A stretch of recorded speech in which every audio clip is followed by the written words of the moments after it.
It's not going to change. And I think some of these ideas that you have out there in terms of regaining our freedom, for example, I heard there's a coalition out there that's talking about moving all the national congressional members to the state where they're supposed to be representing, so they get to walk the stores that most of the citizens inhabit, meaning you see that person at your neighborhood Walmart. How much more convenient will that be for the people, as opposed to sticking them all in Washington, D.C.? They're totally disconnected from the people that they're supposed to be representing. They have cover in Washington, D.C. in this little plush community that they have. And by the way, I've spent a lot of time there. It's great, man. It's great going to the Congressional cafeteria and spending $10 and getting the highest quality food and an abundance of it. The same thing, by the way, if that I went outside and tried to buy mRNA in it either.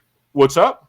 I'm guessing their food doesn't have mRNA in it either. No. And it would cost me at least $30 outside of Congress to buy the same thing that I bought in that Congressional cafeteria. Delicious, by the way. Some of the finest food I've ever had for $10. But that just shows you the extent of corruption. Not only do they get paid the six-figure salaries, they're in this protected little community in Washington, D.C., eat the finest foods, honestly belong to this little private club. Everywhere you go in Washington, D.C., there's all these cool little private clubs. And yes, the lifestyle is great. I loved it. I loved hanging out there. But it has nothing to do with connection to we the people. It's no different than an enclave like Hollywood. It's no different than, going to West Hollywood, hanging out at the Soho Club with a bunch of other elite. It feels great. It's awesome. It's